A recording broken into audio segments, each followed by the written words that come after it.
Pak Regen, pada kesempatan ini kami akan membahas mengenai packaging dan programming. Pertama, saya akan membahas mengenai definisi dari packaging. Nah, packaging itu sendiri adalah suatu kombinasi dari berbagai produk jasa yang digabungkan menjadi suatu kesatuan dan memiliki satu harga yang untuk ditawarkan. Dari packaging adalah misalnya suatu hotel menawarkan antara penginapan dan breakfast. Jadi hotel itu selain menawarkan penginapan di hotel tersebut juga menawarkan breakfast pada pagi harinya. Jadi antara penginapan dan breakfast itu dijadikan suatu kesatuan untuk ditawarkan kepada customer. Definisi yang selanjutnya yaitu programming. Programming adalah suatu pengembangan produk jasa, misalnya pengembangan dalam hal event ataupun aktivitas-aktivitas sebagainya yang memungkinkan customer untuk mendapatkan nilai tambahan dari program yang ditawarkan tersebut.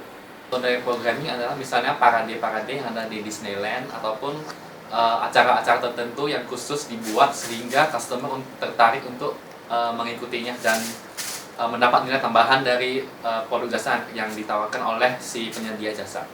Kemudian saya akan menjelaskan mengenai relasi antara programming dan packaging. Jadi yang pertama adalah packaging without programming. Maksudnya packaging ini tanpa ada penambahan programming. Contohnya adalah misalnya yang sudah saya jelaskan tadi, hotel menawarkan akomodasi dan juga breakfast. Jadi cuman paket itu aja. Dan yang kedua adalah packaging and programming. Maksudnya adalah ada unsur packagingnya dan juga ada unsur programmingnya. Contohnya adalah misalnya dari Club Med. Nah, Club Med itu adalah suatu resort di mana resort itu khusus untuk orang yang ingin melakukan wisata olahraga. Misalnya untuk mengikuti Club Med ini, selain mendapatkan akomodasi di hotel tersebut, si customer-nya juga dapat mengikuti kegiatan-kegiatan olahraga. Jadi ada packaging dan programming. Packagingnya yaitu penginapan di hotel tersebut dan programming yaitu kegiatan olahraga tersebut. Dan yang ketiga yaitu programming without packaging.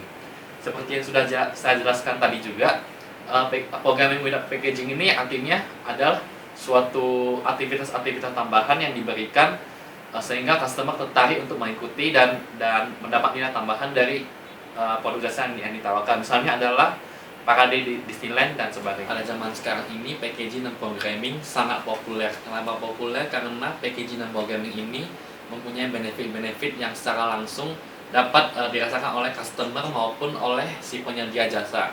Nah, benefit-benefit ini terbagi dua, yaitu yang pertama customer related reason.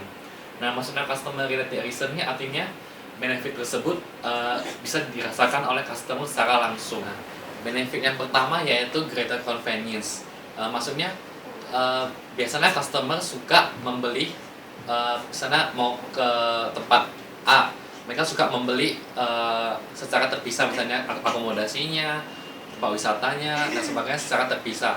Namun dengan adanya packaging dan programming ini, si customer tidak harus membeli secara terpisah, namun dengan membeli suatu paket dari si penyedia jasa. Nah, dengan begitu si customer juga dapat menghemat waktu dan planning yang akan dibuat untuk memilih tempat-tempat wisata tersebut. Selanjutnya yaitu added value. Nah, maksudnya dengan adanya packaging dan programming ini akan memberikan nilai-nilai tambahan kepada customer.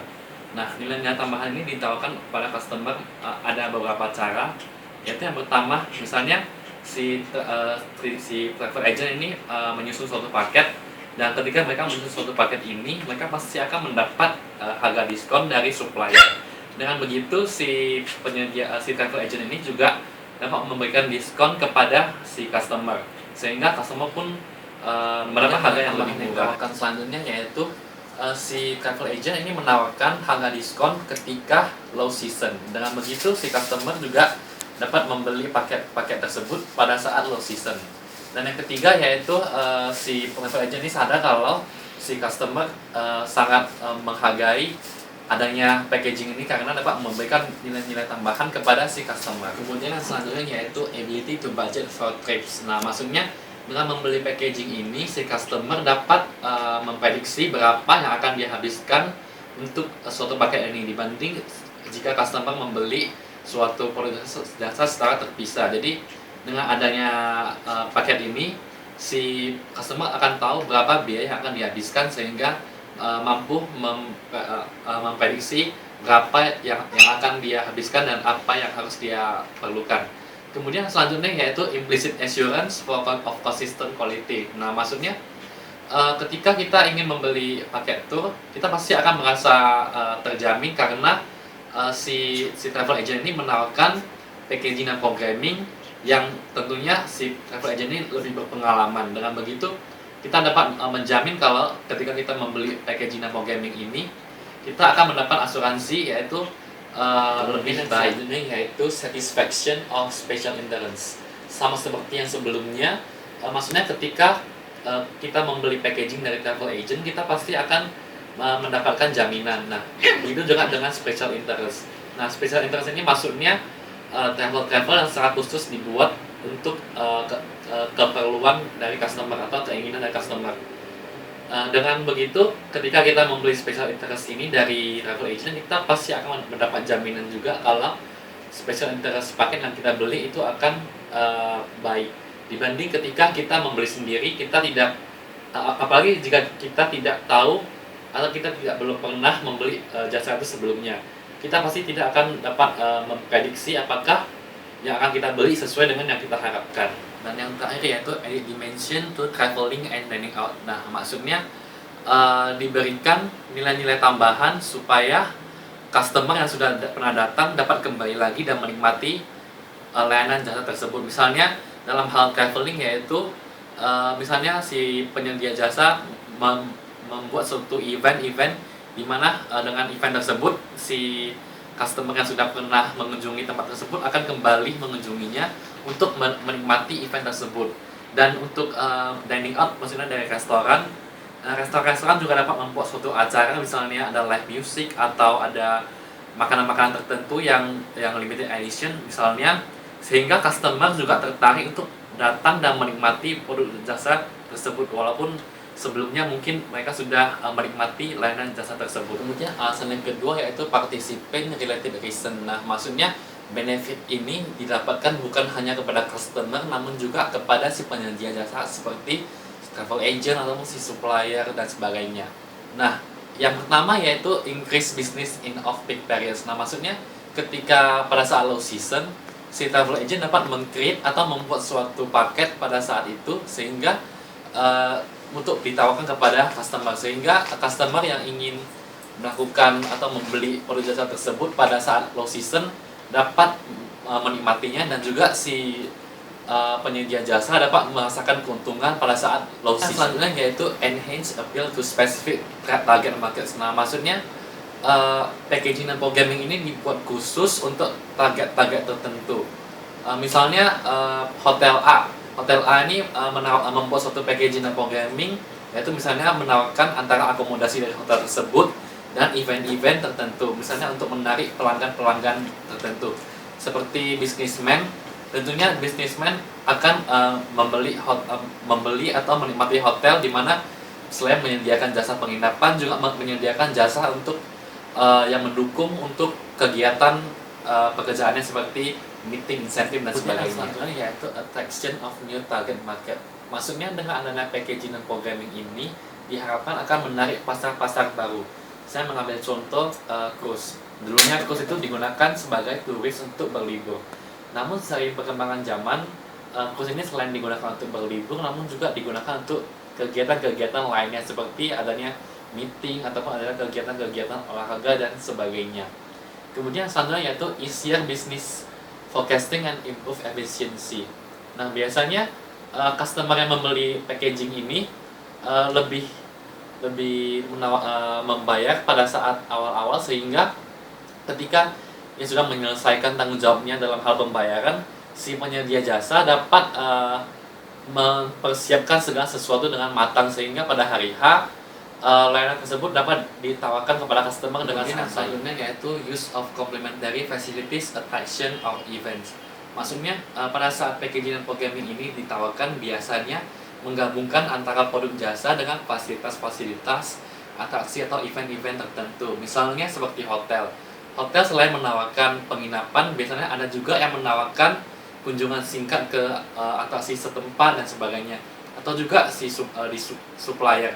Supplier selain menawarkan misalnya supplier dari bus, selain menawarkan jasa untuk menaiki bus tersebut, si supplier juga dapat menawarkan kunjungan singkat ke kota yang akan dituju dengan menggunakan bus tersebut. Kemudian selanjutnya yaitu flexibility to capitalize on new target market. Nah, maksudnya biasanya produk jasa yang ditawarkan itu sudah fix marketnya. Misalnya kebun binatang. Nah, marketnya yaitu turis-turis yang ingin berwisata ke tempat tersebut.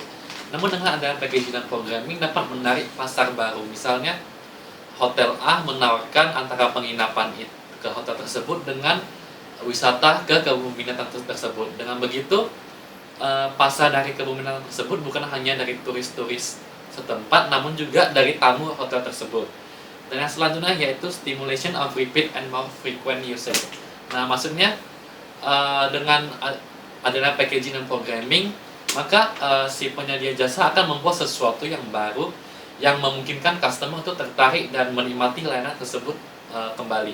Dengan begitu, ketika si penyedia jasa menciptakan sesuatu yang baru dan baru, maka si customer akan datang lagi dan datang lagi, sehingga penggunaan jasa tersebut juga semakin sering. Dan selanjutnya yaitu increase per capita spending and length of stay. Nah, maksudnya dengan adanya packaging dan programming ini, seperti penciptaan event-event atau acara-acara tertentu di suatu tempat wisata akan memungkinkan customer untuk tinggal lebih lama di tempat tersebut dan menikmati event tersebut. Dengan begitu, pengeluaran dari si customer akan lebih banyak, sehingga si penyedia jasa juga akan mendapat keuntungan dari customer tersebut. Ada public relation and publicity value of unique package.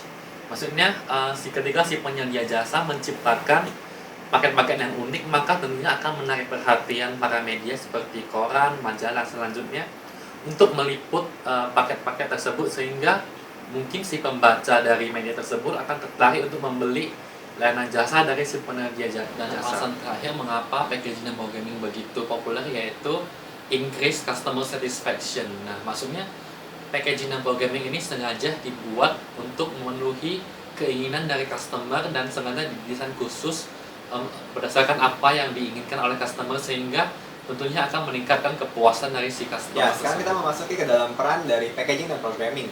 Seperti kita tahu dari chapter-chapter sebelumnya, packaging dan programming ini termasuk ke dalam 8S.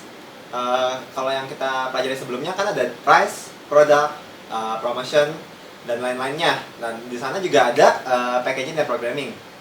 Nah, sekarang kita masuk ke dalam kunci dari peran dari packaging dan programming itu. Yang pertama ada smoothing pattern of business.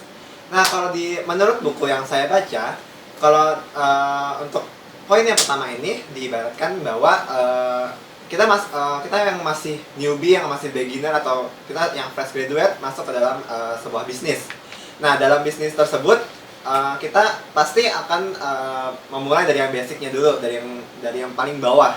Kemudian kita nanjak, dan di suatu saat kita akan merasakan bahwa kesulitan dari bisnis tersebut kita bakal menghadapinya. Tapi dalam cara ini, untuk marketing sendiri kita harus mengetahui bagaimana caranya agar kita bisa mengatasi kesulitan tersebut, sehingga kita tetap terus bisa beranjak. Setelah kita mengatasi kesulitan yang kita hadapi pada tingkatan tersebut, maka kita akan semakin lama akan meningkat lagi, dan kesulitan di atas tingkatan tersebut akan kita pecahkan juga sampai kita akhirnya menuju ke dalam ke peak. Yang kedua adalah improving profitability. Nah, dengan adanya poin yang pertama tadi, yang smoothing pattern of business, maka hal tersebut dapat meningkatkan profit. Dan perusahaan juga bisa meningkatkan profit mereka dengan hal-hal lain, seperti meningkatkan pengeluaran per kapita, memperpanjang masa tinggal, kemudian bisa juga membuat bisnis baru, encouraging more frequent and repeat use, sama yang terakhir itu meningkatkan efisiensi bisnis melalui perkiraan penjualan yang lebih akurat. Nah, yang ketiga adalah assisting in use of segment marketing strategies. Nah, dalam chapter 8 itu sudah dijelaskan mengenai berbagai strategi dari marketing, termasuk segmented approach. Nah, program dan packages ini sangat berguna sekali bagi para segmenter untuk mencocokkan penawaran-penawaran yang mereka tawarkan kepada customer dengan keinginan dari customer tersebut. Nah, poin yang keempat ini adalah completing other product or service mix elements. Nah, packages dan program ini merupakan bagian dari produk atau service dari sebuah organisasi. Mereka merupakan pelengkap dari elemen lainnya dalam organisasi tersebut seperti fasilitas, equipment, dan jasa lainnya. Mereka ini memang sangat mirip dengan produk dan gift package mereka yang membuat hospitality dan travel marketing ini menjadi lebih menarik untuk customer. Nah, product and package ini juga membungkus sebuah produk lainnya menjadi lebih menarik dan berharga. Poin yang terakhir adalah bringing together related hospitality and travel organization. Nah, ketika Anda berpikir mengenai dampak dari packages dan program, mungkin kata yang terlintas dari pikiran Anda adalah sinergi. Apa sih sinergi itu? Sinergisme adalah action atau tindakan gabungan dari dua atau lebih yang mana secara individu itu organisasi itu yang bisa melakukan, bukan individu yang bisa melakukannya gitu.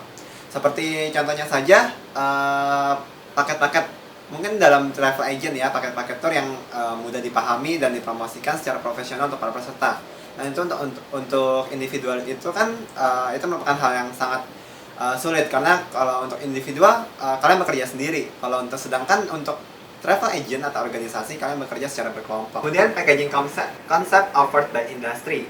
Ada dua macam paket yang tersedia dari hospitality dan travel industry. Yang pertama adalah package developed by intermediaries. Package ini dikembangkan oleh banyak travel intermediaries seperti tour wholesale, beberapa travel agent, dan juga convention atau meeting planner. Yang kedua adalah package developed by others. Paket ini dikembangkan oleh supplier, carriers, DMOs, yaitu direct marketing operations, club, dan special interest group.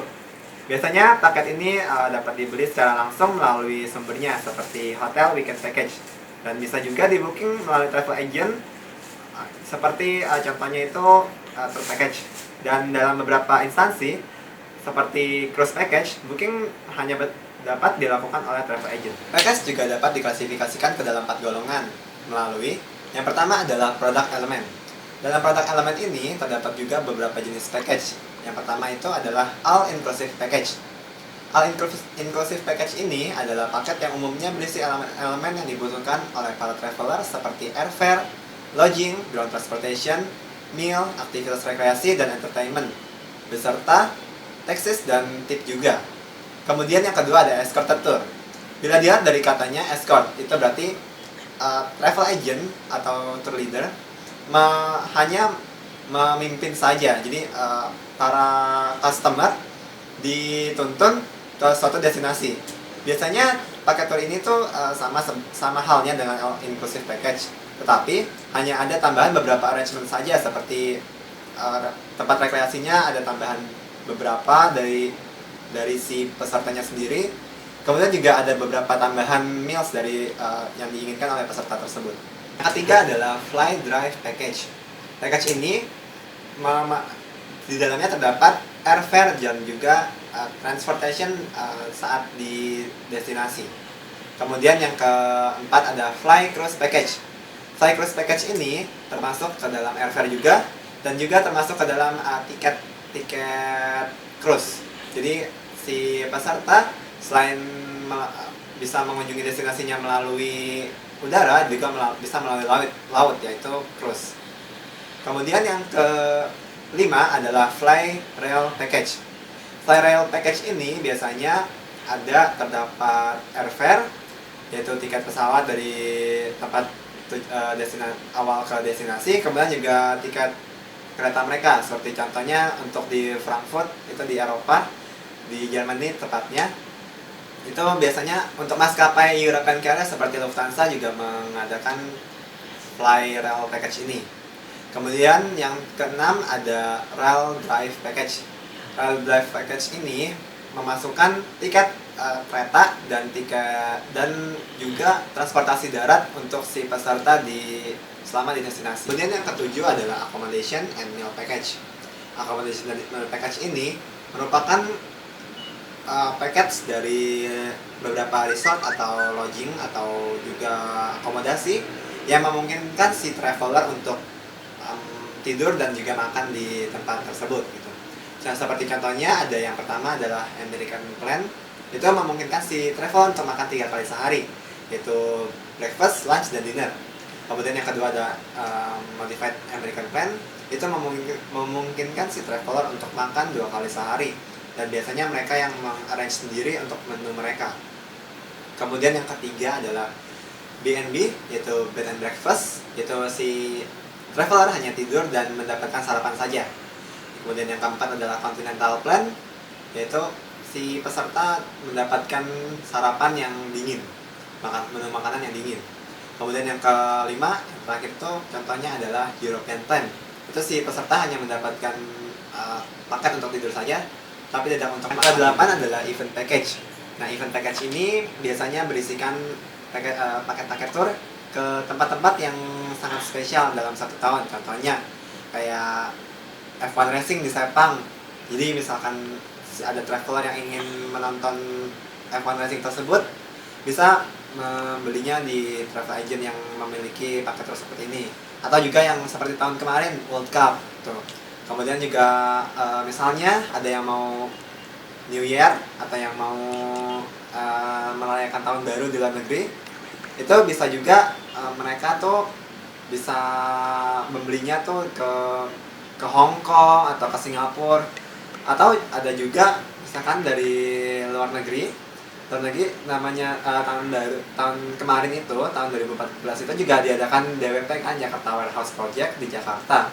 Nah, untuk misalnya para traveler dari Singapura atau Malaysia yang mau ke Jakarta itu juga bisa. Jadi selain mereka mendapatkan pertunjukan DWP tersebut, mereka juga mendapatkan paket seperti Jakarta City Tour atau dan lain-lainnya, dan akomodasi juga.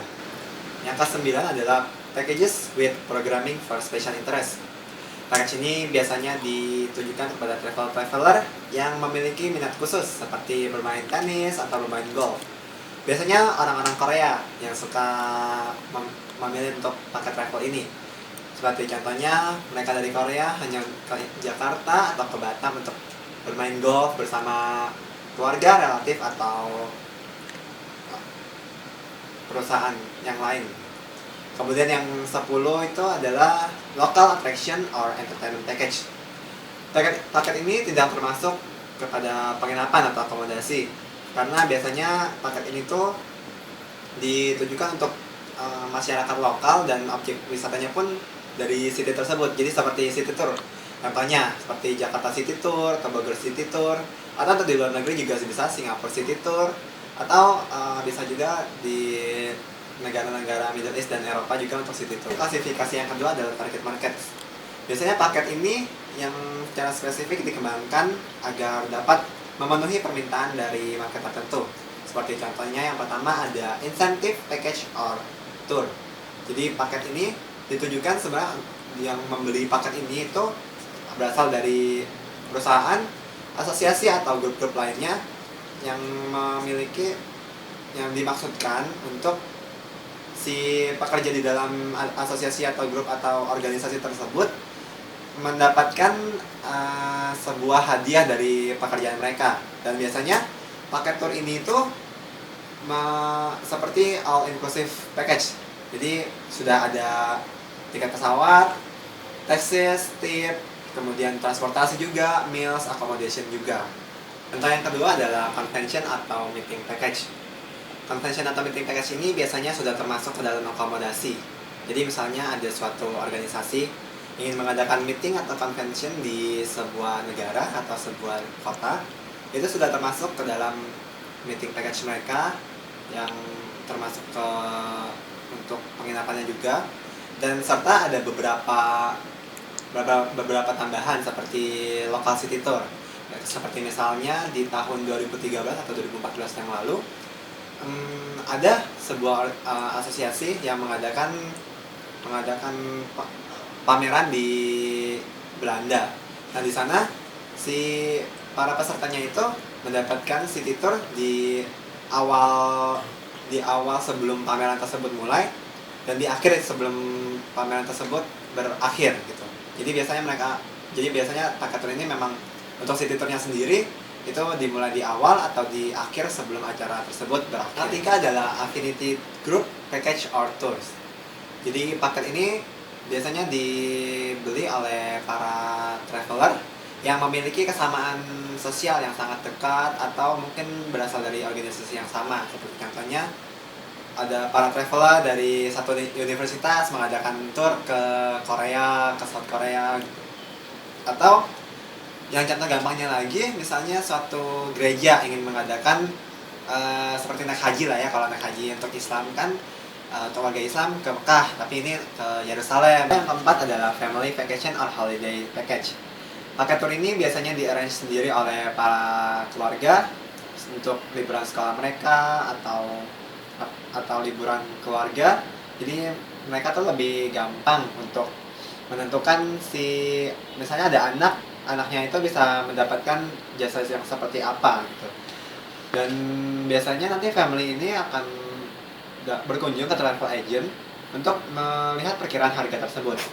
Kemudian yang kelima adalah packages for special interest group. Yang ini sih sudah dijelaskan sebelumnya, jadi seperti adanya paket tour untuk bermain golf di Bintan atau bermain tenis di mana. Nah, yang ketiga adalah package duration of timing. Jadi cara ketiga untuk menentukan tipe dari paket ini adalah melalui panjang paket ini stay atau timingnya.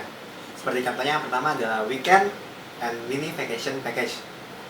Namanya juga weekend package, berarti package ini ditujukan untuk saat-saat weekend, hari Sabtu Minggu. Kemudian untuk mini vacation sendiri, paket tour ini pasti tidak lebih dari 6 hari stay. Kemudian yang kedua ada holiday package. Itu biasanya ditujukan untuk para traveler yang ingin berlibur di public holiday atau liburan sekolah atau liburan lainnya. Kemudian yang ketiga ada seasonal package. Itu biasanya package ini berdasarkan musim, seperti spring, summer, autumn, sama winter. Jadi kalau misalnya ingin main ski, kan saat winter bisa ke Swiss. Kemudian untuk yang keempat adalah pre and post convention package and tours. Biasanya paket tour ini ditujukan untuk para peserta convention yang ingin berlibur, ingin city tour atau apapun sebelum atau sesudah dari pameran convention tersebut dilakukan. Kemudian yang kelima adalah other specific length package. Biasanya ini berisi paket tour yang memiliki waktu stay itu 1-2 minggu lebih. Contohnya ingin tour ke West Europe, itu biasanya 14 hari. Atau ke South Korea, itu bisa 7 hari atau 8 hari. Kemudian yang keenam adalah off-peak specials. Biasanya paket tour ini diiklankan atau dipromosikan pada saat-saat low season seperti bulan-bulan sekarang nih. Kalau untuk di Indonesia di Januari, Februari sampai Maret itu biasanya masih low season. Jadi walaupun bukan liburan yang khusus, tapi si travel agent itu masih bisa mengajak para travel untuk berlibur. Kemudian untuk yang terakhir, paket bisa dikategorikan melalui travel arrangement or destination. Seperti contohnya yang pertama, FIT atau Foreign Independent Tour. Jadi travel agent ini membuat sebuah paket yang cocok untuk kebutuhan individual klien mereka saat si individual klien ini pergi traveling ke negara lain. Kemudian yang kedua ada GIT atau Group Inclusive Tour.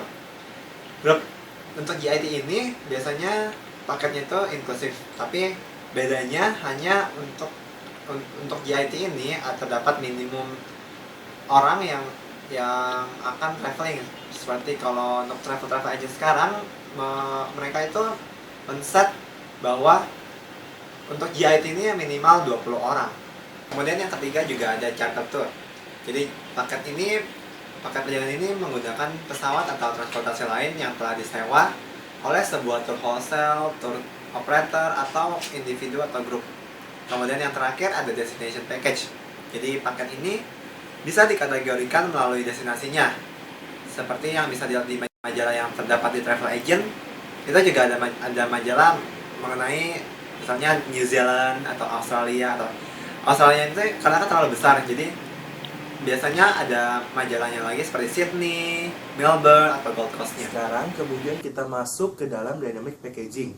Nah, dynamic packaging ini adalah sebuah konsep yang muncul bersamaan dengan berkembangnya hospitality dan travel website serta database dari informasi yang mendukung mereka. Nah, ini tuh merupakan suatu online feature yang memungkinkan customer untuk mengumpulkan informasi mengenai package tertentu yang sesuai dengan kebutuhannya masing-masing. Nah, karakteristik dari dynamic packaging ini tuh ada 3. Yang pertama tuh berdasarkan pada permintaan individu. Yang kedua, teknologi yang mencakup kemampuan untuk menggabungkan beberapa travel element. Yang pertama tuh contohnya seperti airfare, accommodation, transportation, dan lain-lain. Nah, yang ketiga itu ada menyajikan harga paket sepenuhnya kurang dari 5-10 detik. Keuntungan dari dynamic packaging ini adalah memberikan customer beragam pilihan terbaik dan fleksibilitas dalam merencanakan suatu perjalanan dan dapat mengontrol apa yang terdapat dalam paket tersebut. Developing effective package. Nah, pertama-tama kita harus mengenal terlebih dahulu mengenai potential packaging, problems and concern. Nah, beberapa paket tuh dibuktikan tidak menghasilkan keuntungan atau bisa dibilang berada di bawah ekspektasi dari customer. Nah, ada 2 hal yang harus diperhatikan dalam masalah ini. Yang pertama itu adalah kemampuan finansial. Nah, apakah package tersebut dapat menghasilkan keuntungan atau tidak? Nah, yang kedua, hilangnya kontrol total kepada pengalaman customer. Nah, itu apakah partisipan lain mengantarkan level service yang sama seperti kami? Nah, seperti contoh saja, misalkan dalam suatu airlines atau hotel convention terdapat yang namanya blocking space. Nah, hal ini tuh sangat beresiko. Nah, kenapa beresiko? Karena apabila terjadi cancellation atau jumlah bookingnya yang tidak sesuai dengan ekspektasi, maka tuh tidak ada waktu yang cukup untuk menjualnya kembali atau untuk memberikan kepada tamu yang lain. Nah, permasalahan lainnya dapat ditemukan pula apabila package customer tidak sesuai dengan target market. Cara yang bisa kita lakukan untuk mengembangkan paket yang efektif itu ada beberapa macam cara. Nah, yang pertama itu include attraction or demand generator. Itu tuh setiap paket membutuhkan 1 atau lebih highlight atraksi. Sedangkan kalau misalkan contoh seperti Exorcist Tour itu biasa tuh memiliki beberapa atraksi dan destinasi. Yang kedua itu ada provide value to the customer. Nah, itu customer membeli paket karena meyakinkan bahwa mereka akan mendapatkan nilai yang lebih untuk setiap uang yang mereka keluarkan. Nah, untuk kebanyakan nilai tersebut tuh diterjemahkan ke dalam total package yang lebih murah dari rata-rata harga reguler. Nah, yang ketiga itu over consistent quality and compatibility among elements. Ini tuh package yang sukses adalah paket yang dapat memprovide kualitas yang konsisten dan cocok dengan keinginan customer. Bila hal tersebut sesuai, maka customer pasti akan membeli paket tersebut. Sebaliknya, jika customer tidak merasa sesuai atau tidak merasa pas, itu pasti customer akan berpikir 2 kali untuk membeli paket tersebut. Itu adalah be well planned and coordinate. Itu adalah sebuah package yang bagus, adalah package yang dirancang dan dikoordinasikan untuk menyesuaikan dengan kebutuhan dari customer. Yang kelima, itu ada provide a distinctive customer benefit. Itu adalah the best package yang memberikan customer sesuatu yang tidak dapat mereka dapat bila mereka membeli hospitality dan travel elements itu secara terpisah. Nah, contohnya, bila customer membeli paket A, maka customer itu akan mendapatkan kesempatan untuk melihat artis yang terkenal pada saat traveling atau menonton pertandingan olahraga. Nah, yang keenam, itu ada cover all the details. Itu cover all the details itu ada ABC sih, yang intinya tuh beberapa kunci yang harus dipertimbangkan dalam mengcover semua detail. Itu yang A itu memiliki peraturan yang jelas mengenai deposit, cancellation, dan refunds. Yang B itu ada menawarkan customer mengenai fleksibilitas dalam tanggal booking dan aktivitas lainnya. Serta yang terakhir adalah menyediakan informasi yang lengkap dalam package tersebut, seperti harga, item apa saja yang tidak termaksud, serta perlengkapan untuk travel dan lain-lain. Generate a profile. Itu walaupun sebuah package merupakan cara yang paling baik untuk menyenangkan customer bila sesuai dengan kebutuhan dan keinginannya. Tetapi mereka juga harus menghasilkan keuntungan. Apabila banyak paket yang misalkan tidak menghasilkan keuntungan, malah akan menjadi financial disaster. Baik, selanjutnya kita masuk ke dalam pricing package. Pricing package ini terdapat 6 bagian. Yang pertama itu identify and quantity fixed cost. Itu apa? Fixed cost itu akan sama saja jumlahnya berapapun banyaknya customer yang membeli paket tersebut. Selanjutnya yang kedua, itu ada identify and quantity variable cost. Itu variable cost itu berada atau berbeda jumlahnya tergantung kepada banyaknya customer yang membeli paket tersebut. Sedangkan yang ketiga itu ada calculate total package cost per person. Nah itu apa? Kita sudah memiliki dua perkiraan biaya, yaitu pertama fixed cost dan variable cost. Dan sekarang kita harus mendapatkan harga package tersebut per orangnya. Gimana caranya? Dengan membagi jumlah fixed cost dengan perkiraan minimum customer yang akan membeli paket tersebut ditambah dengan variable cost itu sendiri. Baik, selanjutnya yang keempat itu ada add a markup. Add a markup itu biasanya markup bagi para tour wholesale dan insentif travel company itu sekitar 10-30% perkiraannya. Selanjutnya yang kelima itu adalah calculate the single supplement. Itu kebanyakan package dan tour dijual dengan shared room atau double occupancy yang berbasis dan harganya sudah ditentukan dengan tipe penginapan. Seperti itu. Untuk memberikan customer fleksibilitas yang maksimum, customer itu mendapatkan single occupancy basis dengan tambahan biaya tertentu, yaitu dengan membagi harga antara single dan double room per person dikali dengan jumlah berapa malam akan menginap ditambah tax service charge and markup. Nah yang keenam adalah calculate the break-even point. Itu apa? Langkah terakhir dalam menentukan harga sebuah package adalah dengan menghitung break-even. Break-even point, yaitu dengan membagi total revenue yang didapat dari package dengan rata-rata dari total cost itu sendiri, fixed and variable yang sudah dihitung tadi di atasnya, dan keuntungan yang diinginkan. Baik, sekian presentasi dari kelompok kami. Terima kasih.